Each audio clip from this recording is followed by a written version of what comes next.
Good morning. Hi, morning meeting. Thank you. Blah, blah, blah. Peace, love, and understanding. Yada, yada, yada. Presumption of grace, whatever. And Sean, Dan, yah, blah, yah. Gentlemen, good morning. Hello, Mark. Didn't get their wired to fish coffee going. I mean, what's going on? We need a little pep in. Yeah, Let's take it again. I'm gonna get peppier. I walked my son to school and it's raining, and so I'm a big mess, and haven't really recovered from that. But we're glad you're here. This program is conversations like no other. That is the tagline for two way. And sometimes when we share that tagline, people say, I don't really like it. And then invariably, after they've watched a few programs, this program or Dan's other program or some of the others on the platform, they say, "Oh, I get it. You have conversations like no other." That's not just an adequate tagline. Could be the best tagline ever, or at least the most descriptive. Thank you for being part of this morning conversation like no other, which includes, if you'd like to be part of the conversation, your questions, comments, and quizzes. Please raise your hand if you want to be part of the conversation if you're here on the two-way platform.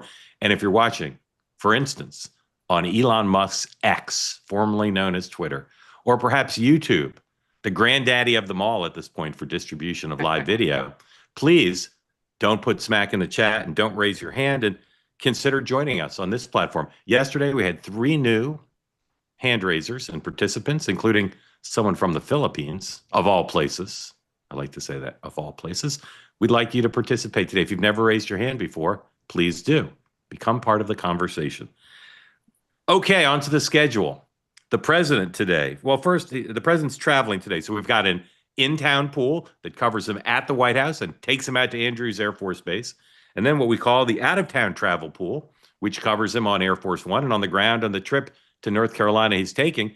Here you see the in-town pool, NBC, great TV, blah, blah, blah. We know all these things. Sean, what is the new media, the Lion? You know, Mark, I got ahead of the curve on this one about 11 o'clock last night when I got the schedule. Actually, that's a lie. I don't stay up till 11 o'clock. Who am I kidding? Whenever time it came out, I started going down rabbit holes, not lion holes, rabbit holes. The Lion is a culture and family journalistic endeavor of the Herzog Foundation, uh, which is a K through 12 education centered organization trying to bring Christian education, K through 12 materials throughout the country. Great organization, and the Lion is sort of their journalistic endeavor based on the organization. So I had not seen it before. I started looking at some of the people they're involved with that provide content, great people, really great effort that they're doing, and obviously now expanding into Washington and getting into the White House pool. And you're going to hear them roar. You are. Hey, Lori, see if you can get the Lion correspondent to come on two-way tonight. How about that? See if that happens. I would like whoever that is to come on. Well, they should because they're the in-town pool, so they'll see. But it's exactly. Fascinating on a day, here just out of since you went down this, they are choosing people to cover, right? And the first thing when I saw the schedule is you look at that in the pool and then you see the schedule, and I thought, okay, Christian Science Monitor, which is not like it is what it is, right? And then the Lion, based on what it is, Real Clear Politics. And I look and I'm like, wow, he's going to Fort Bragg. And then you look at the out-of-town pool, USA Today, NPR, Washington Examiner. There's no military.com. There's no Stars and Stripes. I just thought you would try to get somewhat of a match to the content and the coverage, right? You want to get expertise to cover the subject that you're going to go on. And I know sometimes it doesn't work out perfectly, but I thought this was a day where you would want more military, foreign policy, focus posts, particularly in the out-of-town pool. Yes, sir. I take your points. Because the president, as Sean said, is going to Fort Bragg today. 12:25 departs the White House. 2:40 observes a military demonstration at Fort Bragg and then remarks at 4 p.m. Eastern time. They'll presumably start a little bit late. Perfect timing to feature ample clips on two-way tonight at 6 Eastern. So we'll have full coverage at 6 of that. And then he leaves Fort Bragg, if he's on time, back to the White House, 6 p.m., back at Casablanca at 7:35. Don't know what the vice president's doing today. Bessent, Lutnick, Greer currently meeting with their Chinese counterparts in the UK after suspiciously and confusingly very little coverage of the first day of talks.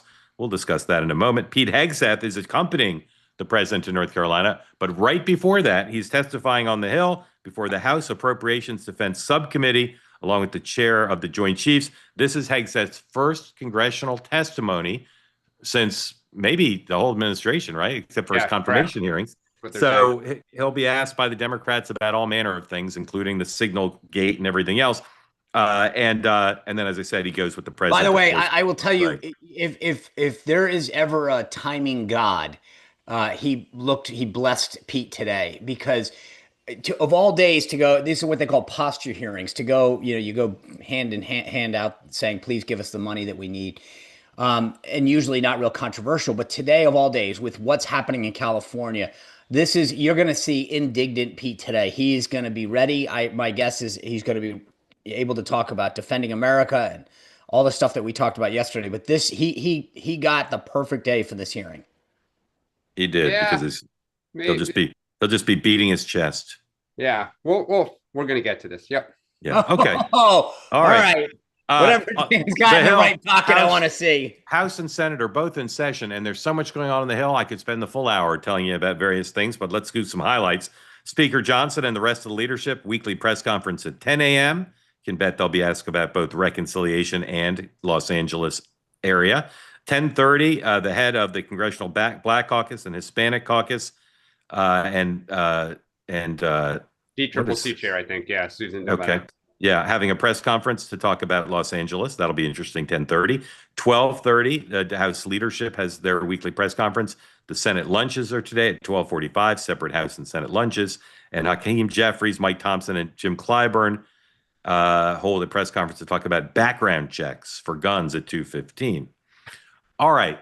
By the way, the one other thing that I'll just say is probably should be on the House schedule today is the vote on $9.4 billion in rescissions of the Doge things.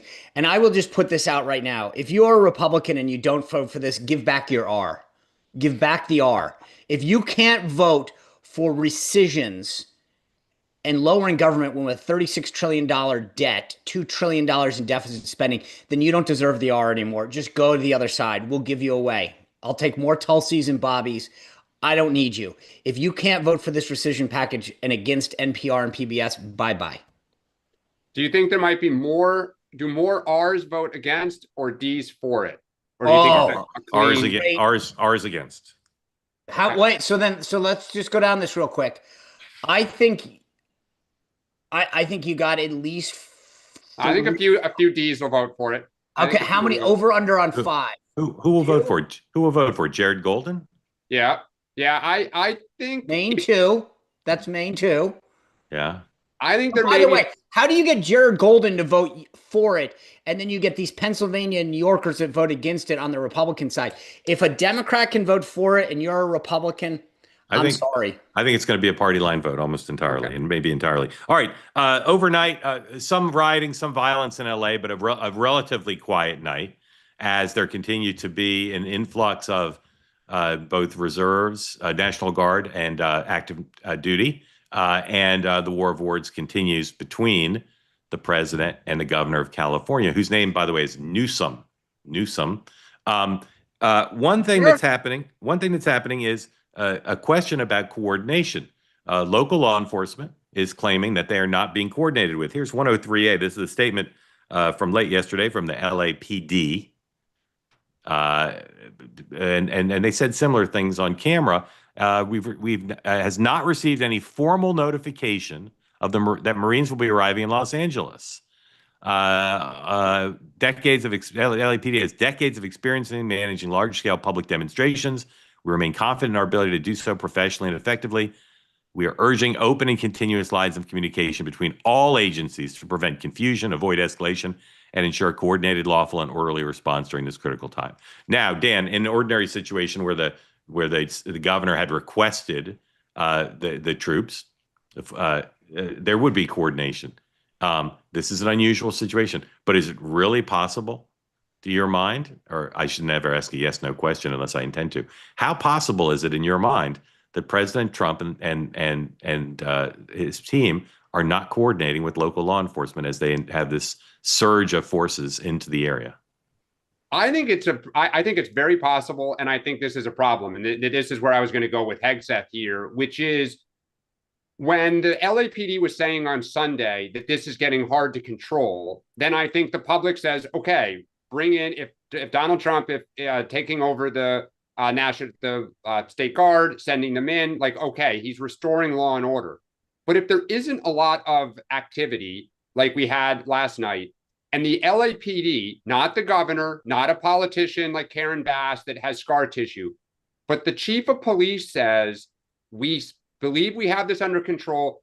Nothing is being coordinated. And at the same time, Marines are starting to show up. It looks like Trump is trying to flex. And it looks like perhaps he is looking for trouble or looking for a photo of the Marines in active duty. And I think that's where the politics of this starts to shift. Again, burning police cars, advantage to Trump. Local police saying, hey, why aren't you talking to us? And the problem, if you coordinate with them, is if the police say we don't need you, then what are you doing? Sean, nothing. Sorry, go ahead. Sorry, no, I just say, look, Sean, let me just say one thing to you. Yeah. About this. Nothing to me would be a clear indication that this is just a stunt to change the subject and go on offense than if they're not coordinating. Because the whole premise is we need to keep law and order in place. The administration can't possibly argue that the best way to keep law and order and preserve law and order and restore it is to not coordinate with the LAPD and other local agencies. Totally. Yeah, so look, I was actually going to agree with both of you guys. I think the smart move for the Trump administration is to call and not ask, but to coordinate, but very affirmatively, and say, we're sending in Marines to protect federal facilities. I think the smartest way to do this is to game it out. So look at federal properties, institution, etc., and say, hey, we're coming and we're going to stand post at, this federal courthouse or something. And that way it's a federal activity. You're kind of bulletproof. You can say that you did it. They can't say no because it's a federal institution that you're protecting. The more that they make themselves bulletproof on this, the better. Don't give them the process foul that they're looking for. And that's the key on this. I mean, so you're right. If they can come out and say, we didn't ask for them, they got in our way, they did this. The last thing you want to do is allow the process foul to occur. So button it up, call them, don't ask, you're the federal government, and say, we are coming. And as I said, I would focus the mission on protecting federal assets and institutions so that they can't say no. Yeah, but I mean, look, part of this is we all hope the situation stands down, right? Yeah. That is the guiding North Star, or should be, that the violence ends, things get under control, and ICE is allowed to do their job, whether you agree with, the mission or not. Yeah. You start sending Marines in and you start trying to call up more. Like, I think one of the questions Hegseth is going to get is why Marines versus the National Guard? What are their orders, right? And are more on standby? And what criteria are you using? Right. Well, there's a comitatus thing here where they've got to be careful what they do in domestic activities. 100%. There's a deal. Okay. But I will say this, from a police chief standpoint, remember, I'm old enough to remember the fire chief during the California wildfires that came out publicly and said what she said about the funding cuts from Karen Bass. And, that didn't end up too well. So the fire chief has this in the back. I mean, the police chief has this in the back of his head that he's saying, I got to be careful what I say about, the federal government and working with Trump because of how that all went down. All right, let's play one of my favorite games. Annotate the member's tweet. Dan, tell folks who Representative Sarah Jacobs is. That's a good question. I don't know. You don't know. Sarah Jacobs She represents San Diego. She's a younger member of the House, and she's very. I say this in a totally positive way. She's very ambitious. Yeah. People see her as a future leader of the party. So here are her tweets, and Dan will go first, and then Sean. I'm going to read a sentence, and you say true or false. No hedging, no sort of true, sort of false. Just true, false. Here we go. It's what the kids call a thread. Deploying Marines to LA isn't normal. True. John. True.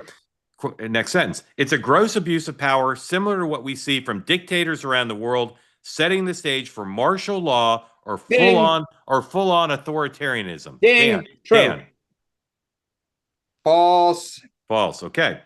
Wait, hold The on. first half Sean, was true. Sean, you don't Then she mean lost you me. don't mean it's true. You mean it's false. No, I mean, Oh yeah, it's I'm sorry. false. Yeah, sorry. It's false. You correct. both think you both think that's false. I know, But Sean. I You don't think think. she tweeted. Are you at? Is the question on the table? Did she actually tweet this or not? That's not the question. The question is, do you agree with her Oh, statement? yeah. I was Oh going to no, say no, no. Okay. It's false. I think It's it was false. true the Okay. first It's half. The false. second half She is false. definitely Okay. said it. Okay. Next one. You're just saying whether you agree or not, whether what she's Yeah, saying okay. is true or not. Okay. Next. First off, military personnel, including the National Guard and Marines, should not, and under current legal authorities, cannot be used for civilian law enforcement. Dan. That's false. They do. Sean. There is a. Yeah. Yeah, Sean. Can you? I'm sorry. Military personnel, including the National Guard and Marines, should not, and under current legal authorities, cannot be used for civilian law enforcement. That might be true. Okay. Yeah. Well, law enforcement know. is I've gotta- true, but protecting property. Yeah. So there's a difference there. The key phrase in there is under the current law cited. I don't know because there's a difference between. Yeah, because they're not police officers. Oh, yeah. All right. Yeah. This represents a serious erosion of the civil-military divide and sets a dangerous precedent. Dan. True. Sean. False. Okay, couple more. Marines are trained for combat, not crowd control, de-escalation, or community policing. False. That's true. They're not. Dan, no. Not true. Sean's right on this one. They are trained. They are. They're trained for all that. Yeah. Yes. I thought they weren't. That was the whole point about even in Baghdad, they weren't trained for that. When we wanted to have the Marines police Baghdad, the Marines came out in hearings and said that is not what we're trained for. Well, I don't believe that. There's a guys. They're trained to kill people. Just keep in mind. This is like saying a doctor is not trained for X, right? So if you're an obstetrician, you may not, be able to do cancer surgery. To say the National Guard is not trained for it. No, it's Marines. She said the Marines. I mean, my point is though that there is specific training that different units and battalions go through, and so to say unequivocally no or yes is not actually okay. This is the one this is the one that I'm most interested in your view on. Here we go. Listen carefully. This is our last sentence. So this increases the potential, sending the Marines, specifically sending the Marines. This increases the potential for escalation, poor judgment, and excessive force against Americans who are exercising their constitutional First Amendment rights. Dan. False. Okay.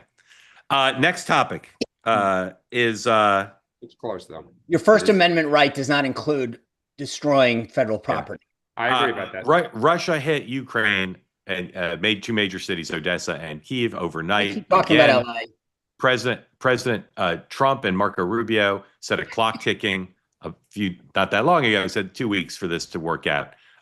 Dan, what happens next with Russia, Ukraine, beyond Russia continuing to kill people indiscriminately? Russia continues to kill people, indiscriminately.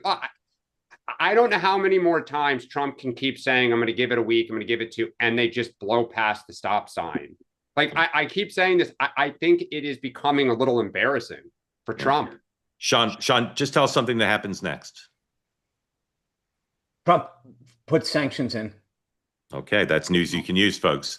Former White House Press Secretary Sean Spicer, a Trump administration insider, predicts tough sanctions coming from the White House. Well, I don't use the word tough because they're calling Lindsey Graham saying, water them down. Well, he doesn't want the House, the Senate to do it, but he'll do it on his own. All right. So yesterday was the first day of the talks in London between China and the U.S. And maybe I missed it, but I could not find a single story about what happened in the Washington Post, the Wall Street Journal, or the New York Times.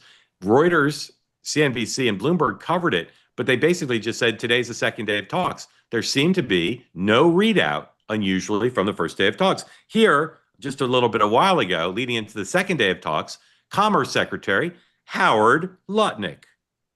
Go on. And actually, Danny, I do see Commerce Secretary Howard Lutnick. Commerce Secretary, how are the talks going? How are the talks going? We're live on Bloomberg right now. How are the talks going?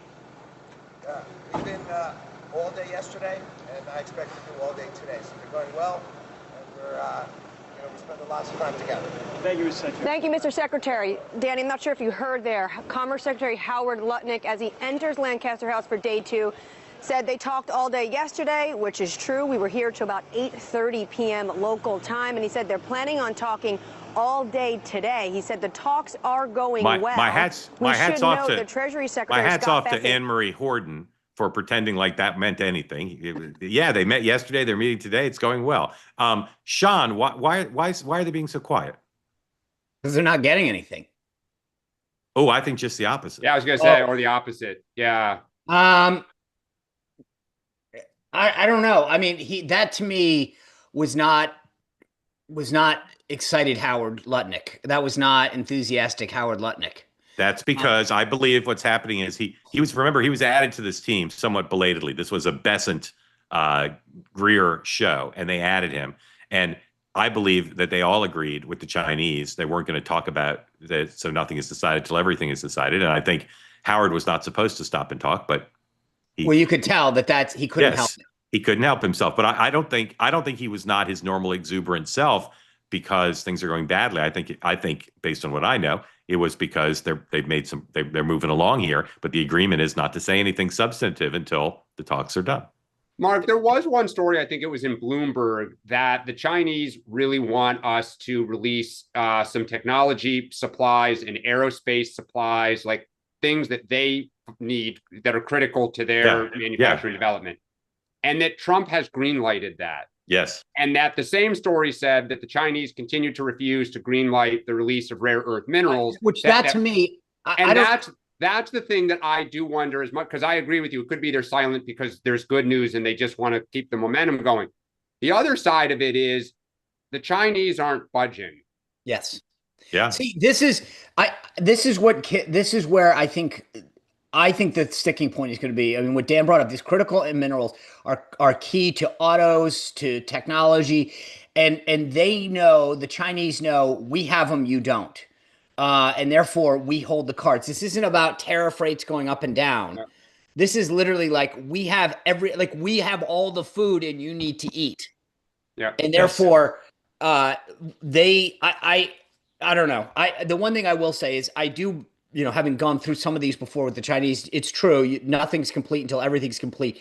But if you don't get critical minerals, I don't know what else is worth, like what you're bragging about. I think they want us to feel a little pain. I think they want to see some U.S. headlines of shelves empty, rhetorically speaking, here, to then say, all right, now let's talk, because now the world knows you're a little bit of the beggar, right? Trump's all about strength. He's all about, dominating a conversation. And I think they want to say early on in his term, oh, no. I think the other thing that I'm going to look for when this thing concludes, which I sort of found it interesting that they did put a solid deadline, or either the media did or somebody, but whether or not this summit that I'm predicting is announced, meaning not necessarily the dates, but saying that the president has also accepted the invitation of Chairman Xi to travel to fill in the Chinese city. Right. That's something that Trump wants. And I know that the Chinese know that, and whether or not that is announced is going to be important, because we've talked about this before. Trump wants it. He wants to get one-on-one with Xi. Whether or not they will agree with it and allow it to move forward is going to be important. Yes. All right. 2 more topics, then we're going to go to your questions. Please, if you've never been in on the conversation, particularly raise your hand to become part of the special magical two-way experience that allows you the unparalleled opportunity to talk to Sean and Dan.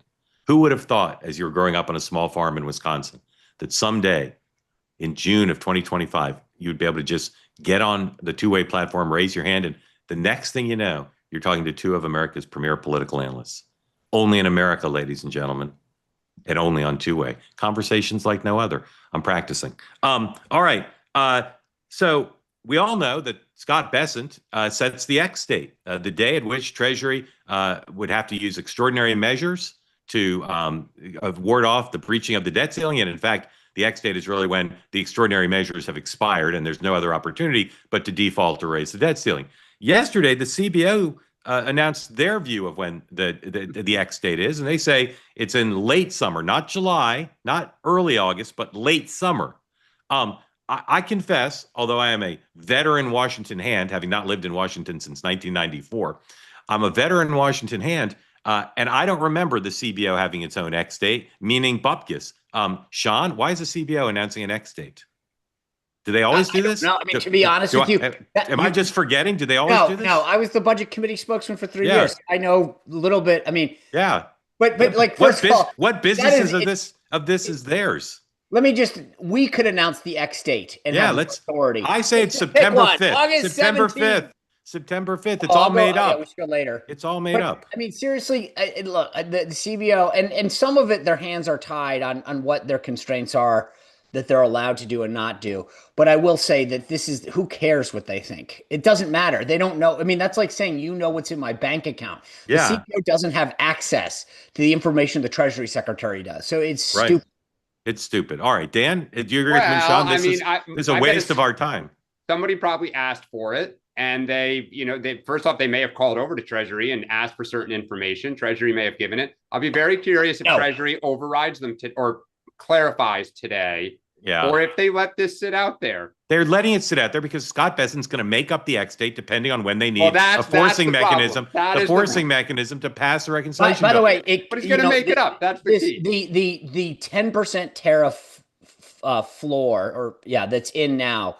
That is bringing in additional revenues. That is music to their ears when it comes to additional revenue for the White House.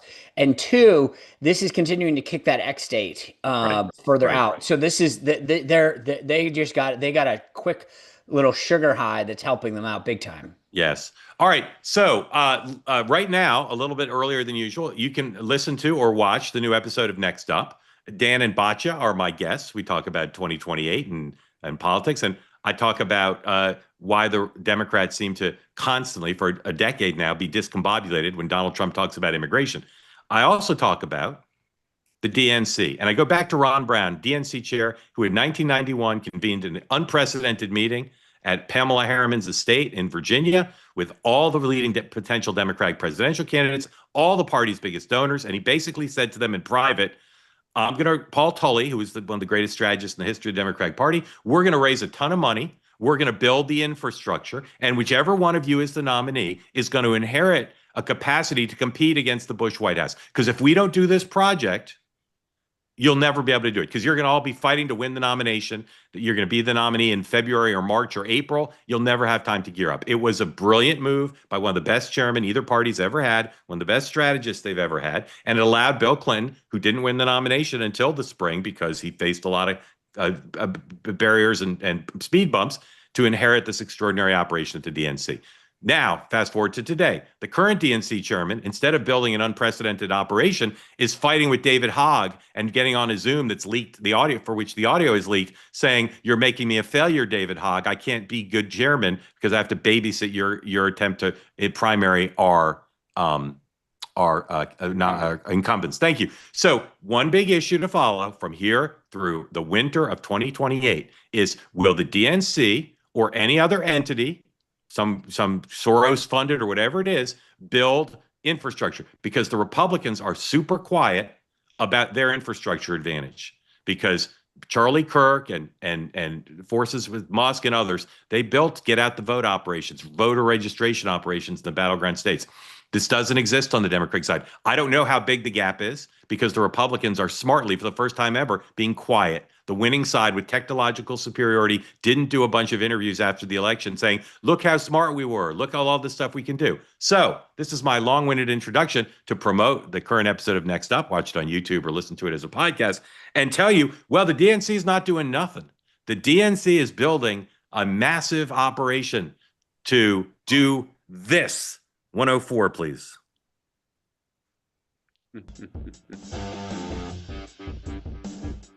It's Monday, June 9th, 2025, and welcome to our first episode of The Blueprint.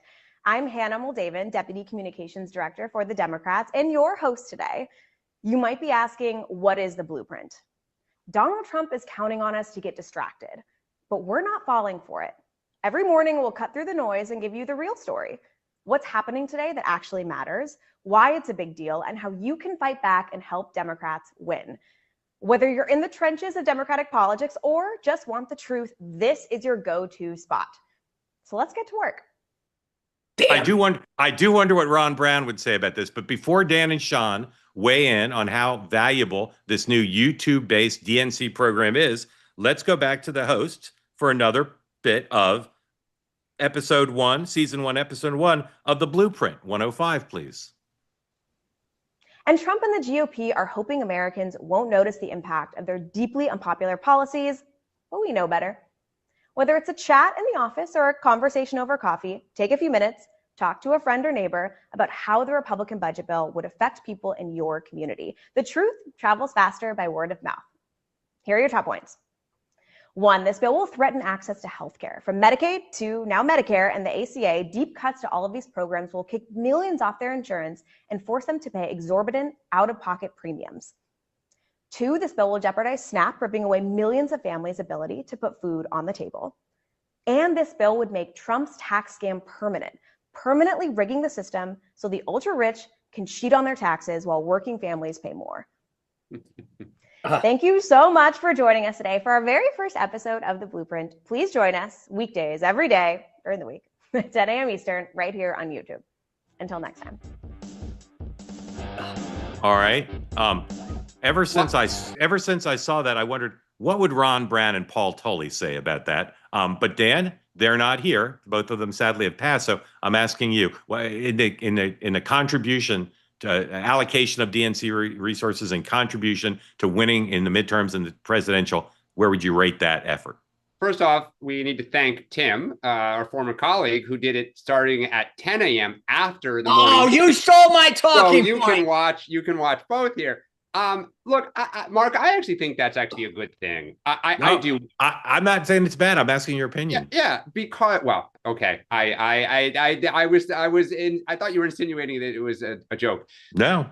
A lot of people get their communication now and their entertainment from YouTube, right? And so I think they are attempting to meet people where they are. We can all quiver over whether those 3 things that she lists are in fact going to happen. But for tens of millions of Democrats, that is how they see it. And I think if it's a neat packaged place that Democrats can go to kind of hear the tribal, hymnal for the day, like, I think that's great. I mean, it's, one small step for the party here, but, we have a long way to go, but that is better than the, Ken Martin and David Hogue kind of wrestling over who's in charge of the DNC. But I actually, if Tim had that, Tim, great idea. Sean. Look, I will say this. Dan got the first bite at this, but I was going to say the only smart thing is that they started at 10, so at least they could get all their ideas from the morning meeting. Look, I'll take it. They've got Hannah Moldaven. We've got Patrick Bet-David. There's my other line. This is again, it's not bad. It's not a bad idea, but it's not like goes back to what I've always said. Like, there's a tactic versus a strategy. That's a tactic. Throwing out a podcast or a press release or a tweet is a tactic. What is your end goal? What's the strategy? And how do you string together a series of tactics to achieve your end goal through a comprehensive strategy? Right now, that to me is like, hey, let's just throw mud at the wall. Let's announce a podcast. To your point earlier, Mark, when I came into the RNC with Reince, we were $25 million in debt. We literally could not afford basic necessities or payroll. We got the donors together. Reince rallied them around a common cause, which is, here's what we need to do. I need you to help us. And Ken Martin, to your point, is spending his time whining about David Hoggs crowding him out, as opposed to saying, I'm going to go make a name for himself. I'm going to put a plan together to rally the base around the infrastructure that we need to build to succeed in the future.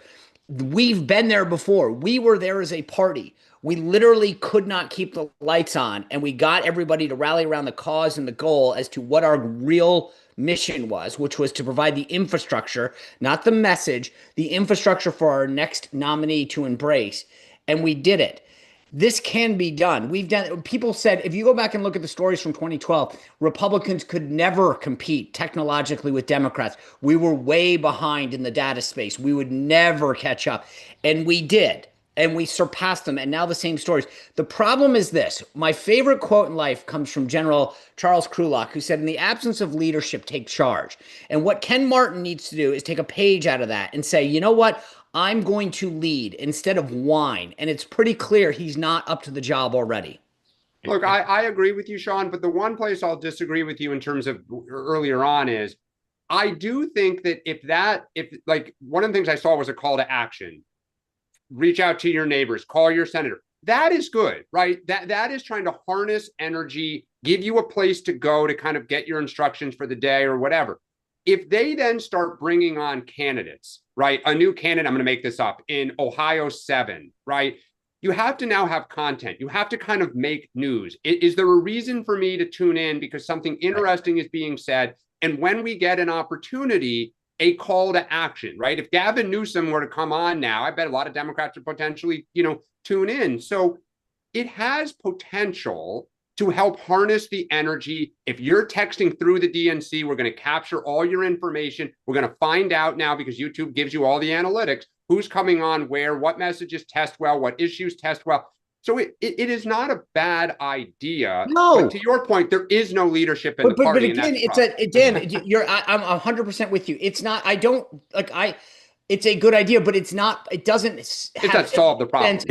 It's not even that. It's not part of an overarching. If he said, we are going to go at the Republicans in these 18 ways, the goal is to do this. And one way is we're going to have this podcast every day. Then we're going to do these calls. Then we're going to do this. Then I've got quarterly meetings. Boom. There's your strategy. This is one random tactic thrown out into the dark. So it's not a bad idea, but I don't see how it does anything to move the ball forward.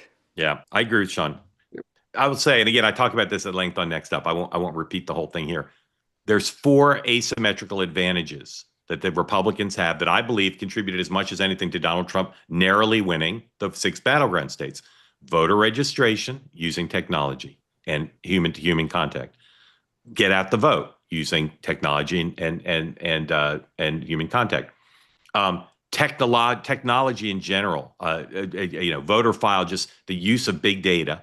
And then the relationship with Silicon Valley, which used to be owned by Barack Obama, and now the Republicans are ascendant there. If the Democrats don't, and I don't think anybody but the DNC can do this, if the Democrats don't start to solve those problems for the midterms and then for the presidential, the Democratic nominee for president, whoever it is, whoever they're running against on the Republican side, will be at a disadvantage. And last, I'll say, most incumbent presidents in their second term, as we have now, but it's a strange one because it's non-consecutive, they don't care about building up the party. They care about their presidential library and going to summits and everything else.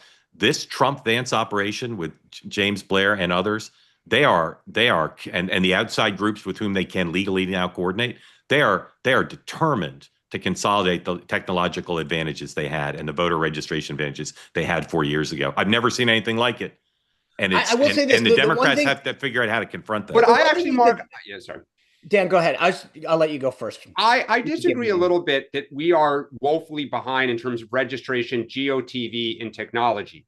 You talk to Democrats in the 2024 campaign, Mark, what they said is we reached out to our voters. We were communicating with them. They just weren't voting for us. So it wasn't a problem that we didn't know who they were. Ask them. I understand what you're saying, and that's an important thing to say because it's true. If you ask a Democrat now, what's the balance of power, the relative balance of power between you and the Republicans on big tech for get out the vote, voter contact? They don't know because the Republicans have not opened the kimono the way people normally do when they win. I think that the data analytics and the ability to scrape and harness public information, voter files, and then work with the campaigns, I think we are pretty darn good at that. Could it get better? I agree with you that Trump is investing in the RNC is continuing to do this at light speed. Dan, I say with respect, how do you know how good the Democrats are compared to how good the Republicans are? How do you know? Because I think even if, you talk to the Trump people, but some Republicans I have talked to would say on Senate campaigns, on House campaigns, and what they saw in some of those swing states, Democrats were as plugged in to where they needed to go. Now, between now and going forward, I'm talking about the presidential.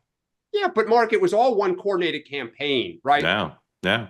The most coordinated campaign of the battleground Senate races by far was Dave McCormick's, and he's the only one who won. Sean, look, here's what I've always told people that the Democrats were pretty good in those other states. Then, yes, but I'm talking about the presidential level. Yeah, but Mark, we had a horrible candidate. Again, they didn't know who not to reach out to in Philadelphia. Their candidate presided over January 6th. Yeah, Mark, I get it. But when we reached out to blacks in Philadelphia, you know what the young men said? I'm voting for Trump. Yeah. So, like, we knew who they were. We weren't lacking finding them. We just had a bad Well, candidate. yeah, candidate quality matters. And It here's the does. deal. Look, I've always told people the parties, well, at least the Republican Party, is like the league, right? The NFL, the MLB, meaning the goal is to make sure that you support the teams. You want a good game. You want ratings to go up. You want revenue to go up. Your goal isn't to choose sides in the message and how one team markets to their and sells tickets or who pitches in the first inning. It's to make sure that the playing field is strong and level, et cetera. And that's where I think I'm just shocked that starting with basically, in my mind, Obama with OFA, where they didn't recognize the strength and the need for the party. For all the people who talk about the role of the party, frankly, if you actually understand what the RNC really does in terms of infrastructure, data, coordination, it is critical to party viability. And so the idea that the Dems have allowed that to attrit is the biggest sin politically that's committed in modern history. Because Totally right agree. now, Hillary Clinton felt that way in 15. But Yep. this is where Ken Martin has a chance to be a giant or not. And again, from the Correct. little that I see on the outside, he's failing the test. Correct. Go listen to my monologue. That's what I say.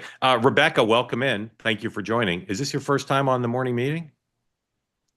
I think it is. Yeah, it's Halperin. Are you able to unmute? Let me ask you again. I'm going to click unmute again. Try right now. There you go.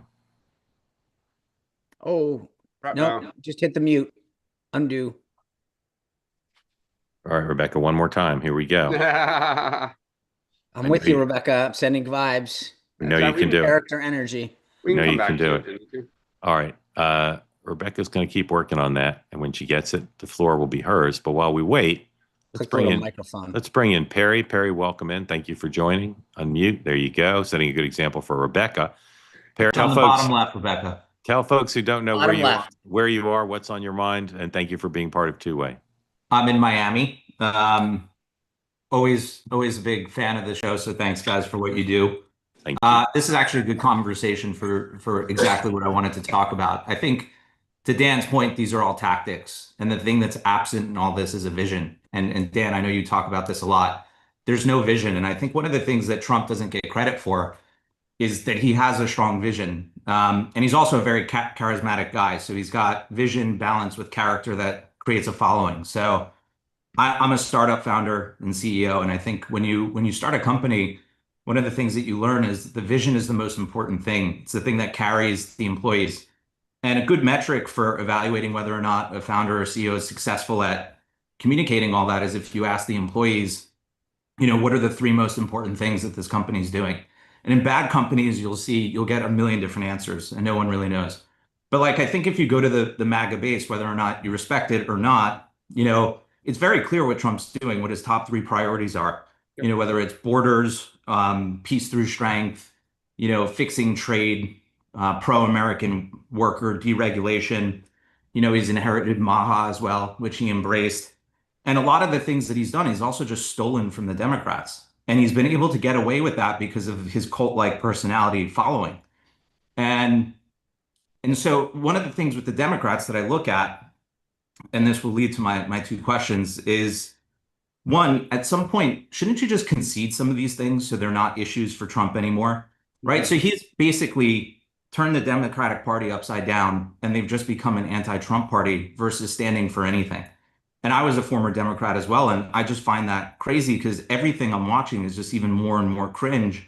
Even that podcast that you just showed for the DNC, it's just about the resistance and what you could do to fight back. But there's never any talk about what do we stand for today, right? And I think the only person who actually just acknowledges these things on the Democratic side is Fetterman, with his tweet with the LA riots. So if you just work with Trump on some of these things, you take them away from being issues. And then you highlight the things where, from a vision standpoint, you truly disagree with. And some of the things that he's stolen from the left is he's become the pro-worker party. He's the one that's taking it to corporate interest. When you look at a lot of what he's doing with the Maha movement and going against the pharmaceutical companies, these used to be Democratic initiatives that they've just totally given up. And then things that I think the Democrats should just concede is, the border and immigration. the Maha stuff. I don't know why they're fighting all this stuff. It's like it's the area where I see the biggest leakage from their base with all these Maha moms, and my wife included, who's a we're new parents.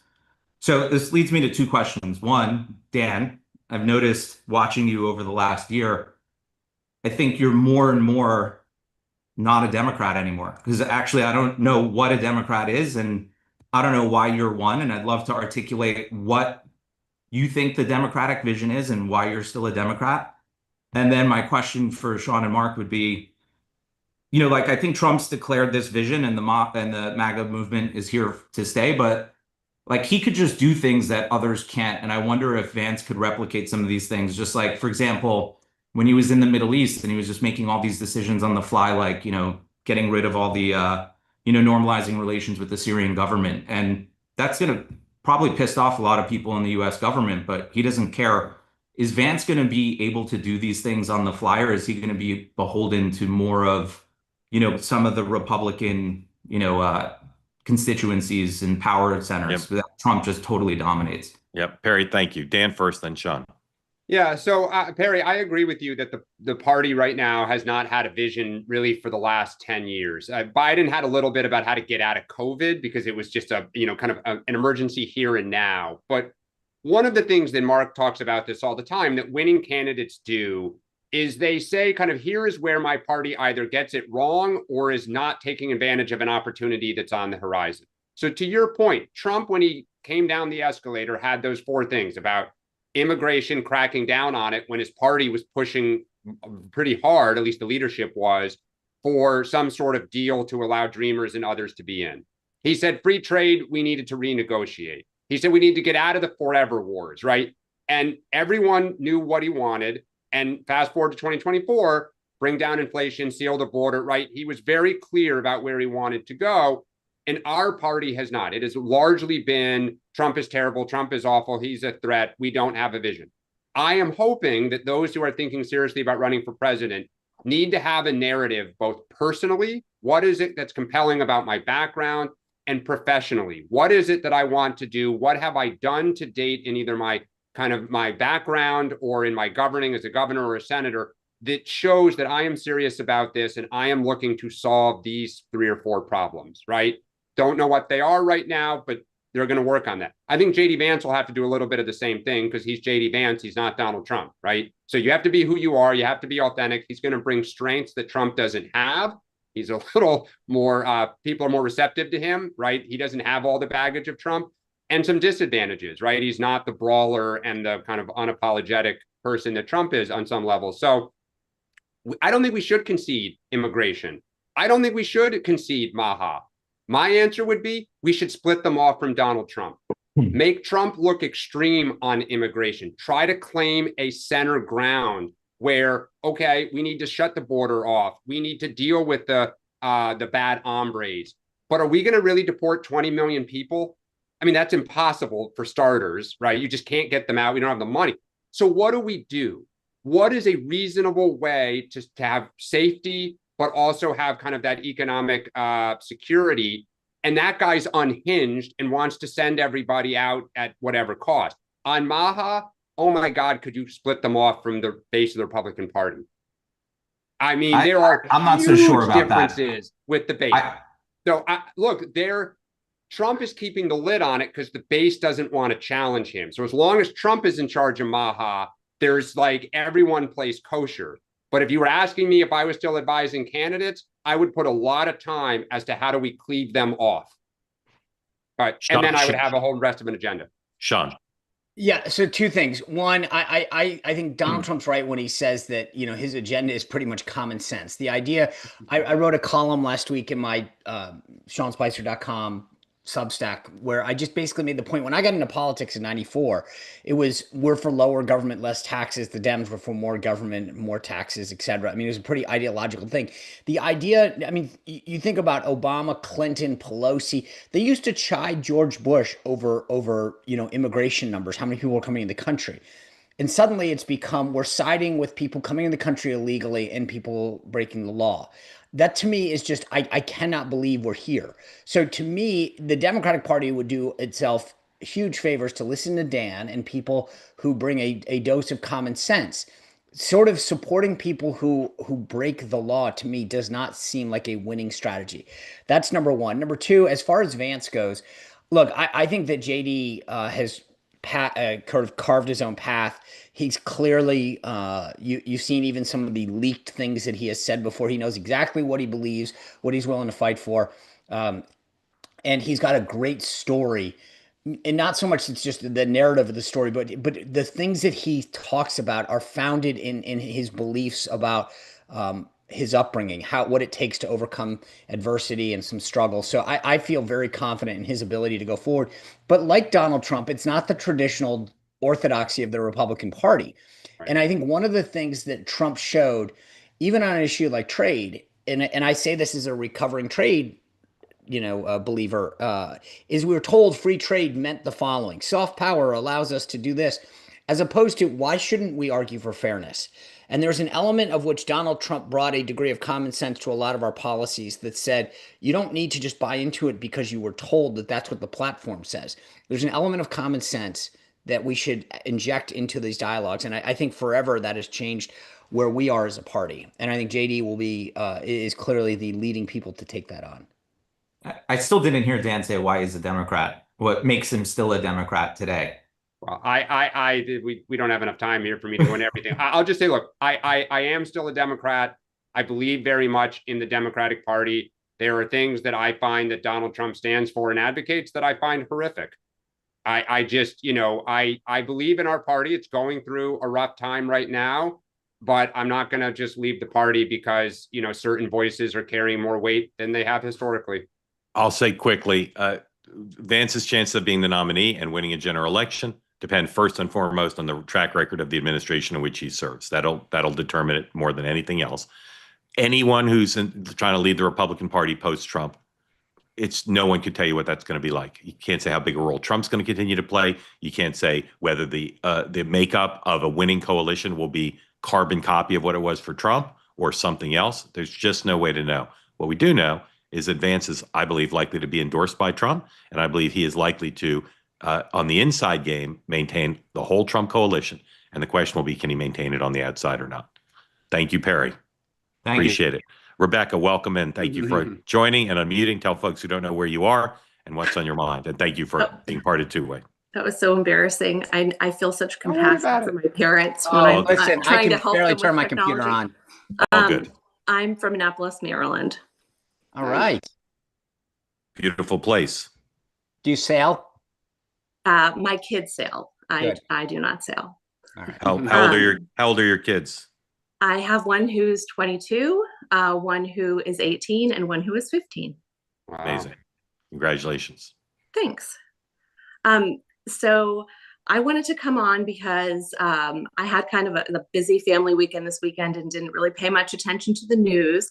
And then yesterday morning when I was unloading the dishwasher, I said, Alexa, play The Daily for the New York Times.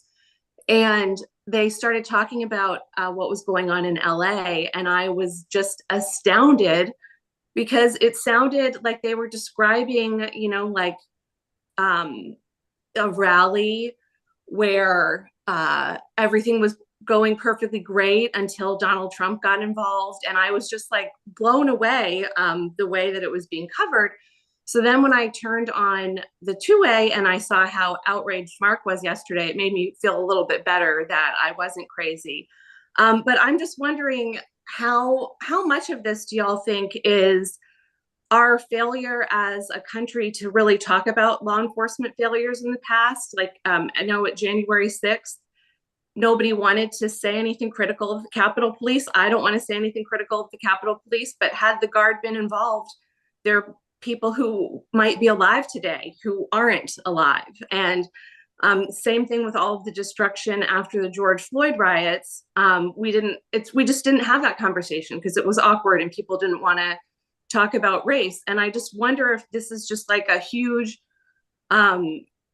political distraction to be talking about what Donald Trump is doing and what Gavin Newsom is doing, instead of being like, we need to figure out how to effectively utilize law enforcement to make sure that protests stay peaceful and that we don't have cars on fire in the background, with journalists being like, nothing to see here.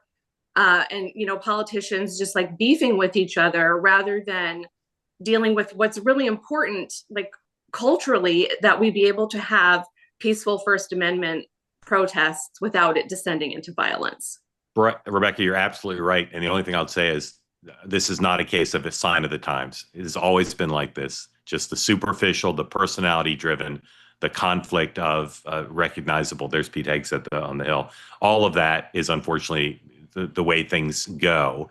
And it takes a strong leader to try to break through the media to change it. And these two leaders currently, the governor of California and the president, they're relishing the fight rather than trying to focus on the substance. But you framed it perfectly as far as I'm concerned. Dan.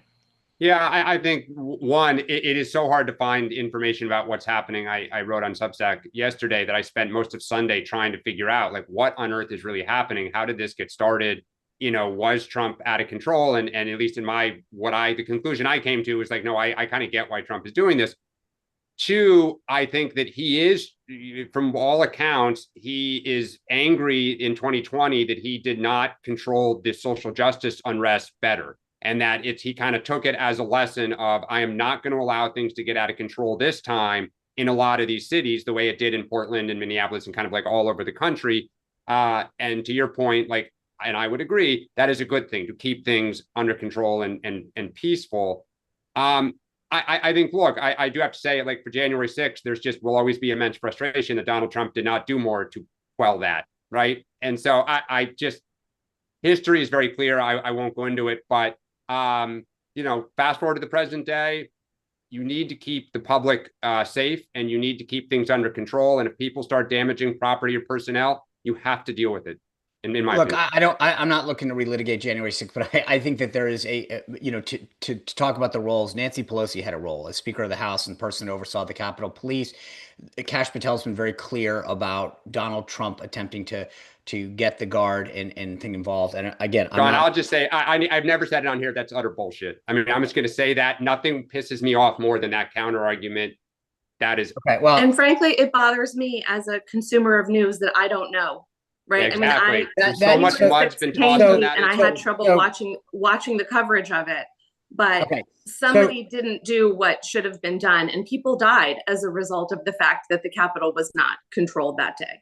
So the second part that I want to get at is the conversation, and I think Mark's right. I mean, there's an element of the conversation that doesn't get had about whether or not we're appropriately sending the law enforcement, but then there's the overall narrative, and I read literally through different media accounts yesterday what happened on my show at 6 o'clock. Just keep in mind, these ICE agents were at their facility. It was a Democrat assemblyman who live streamed ICE agents at their office saying, guys, come here, gather here. It was those people who threw rocks and lit cars on fire. The ICE agents weren't in the midst of doing anything other than trying to get out of their fenced in area where their cars were. And the media is continuing to gaslight us about the what happened and how it happened. So there's two aspects about the conversation. There's the reality of the law enforcement piece of this, which is our goal, any goal, whether you're a mayor, a governor, or the president of the United States, the number one goal of any elected official is to protect their people. That's full stop. If you don't have that, nothing else matters. And so to your point about the role of individuals, the chief of police, we talked about him earlier, is on tape, on record, saying it got out of control. We weren't ready. There should be no further discussion. We should be talking about protecting people. And yet, and again, it talks about Donald Trump escalating. He didn't do anything. He did his job and his obligation to protect the American people and federal agents and assets. Full stop. And the idea that we're talking about him escalating it, Gavin Newsom and Karen Bass failed their people. That's an unequivocal truth. And I don't believe, and I think the idea of the conversation is first and foremost for all the discussion in the media about facts and misinformation and whatever. This is another failure of the media to provide the American people with the truth as to what's really happening. Rebecca, thank you for coming on and asking the question. We hope you'll come back regularly. Sean, what do you have tonight? Twofer. Linda McMahon, Secretary of Education, is going to break down what's going on in Columbia, Harvard, whatever. And then Deputy White House Press Secretary Harrison Fields is going to give us the latest on the White House response to LA. So this is going to be a jammed pack kind of Ooh, day. it's an interesting bookend. Dan, Yeah. anything you want to talk about? What do you got going on, Dan? I got nothing. Just here to support the cause. All right. Well, that's sort of true, but Dan is one of the guests along with God, you keep with giving Bacha. the tea. Dan, how was the episode of Next Up you were on, Dan? Batia was amazing. Your questions are fantastic. It was great to be on, and I can't wait to hear your opening monologue. I've not heard the rest. By the of way, it. I was on, Batia was guest hosting on News Nation last night. And so she had asked if I would join her to talk about the military parade that the White House is doing. There are very few people in the world I'll stay up till 9:40 at night for, and Batia was one of them. Dan, did Bacha try to book you for her show last night? No, she did Well, not. with all due respect, with all due me. respect to Dan, Yeah. it was two. There was two people, myself and an individual that served in the Army, to talk about the military parade. Well, I don't mean for that segment, but the show's an hour anyway. So check out Next Up on YouTube or where you get your podcast now. 3 straight hours tonight on Two-Way, 5 p.m. Eastern Time. Michael Moynihan is debuting a new feature of the Moynihan Report called Ask Michael Anything. Audience members can come on and ask him whatever you want. And Michael knows a lot about a lot. So go to twoway.tv to find out how you can be part of that. We'll not stream live on YouTube. So if you want to be part of listening to Michael answer questions or ask him one your own self, go to twoway.tv to learn how to join the Two-Way platform for that. I will be on Two-Way tonight at 6 o'clock Eastern Time. And amongst my guests will be Robert Pape. Robert Pape is a political scientist and expert on political violence at the University of Chicago. I am not a big fan, I'll be honest, of interviewing or quoting academics for a variety of reasons. Robert Pape is an exception. I've had a very long conversation with him about these issues. He is so well informed, and he is regularly consulted by practitioners out in the real world because of his expertise. So if you want to talk about the stakes of Los Angeles, the complexities of when we have violence in American streets intersecting with political actors, please tune in tonight. You will not be sorry to get the wisdom of this great and interesting man. And then at 7, I'm bookended by another episode of the Moynihan Report. This one is live, regular episode. Michael is talking to Brace Belden. He's an American podcaster and union activist who volunteered to serve with the People's Protection Units, a Kurdish militia in the Syrian civil war. He also co-hosts a podcast about left-wing politics and gossip called TrueAnon. And if that picture doesn't speak 1,000 words, I don't know what does. So please join Michael at 5 and 7 and me at 6 and Sean tonight. And then all of us will be back right here tomorrow in 23 hours minus 2 minutes for another episode of Dan. Oh, the morning meeting. The morning meeting. Thank you. I need more caffeine, apparently. It's have this all up. Have a great day. Have a great day, everybody. Yeah.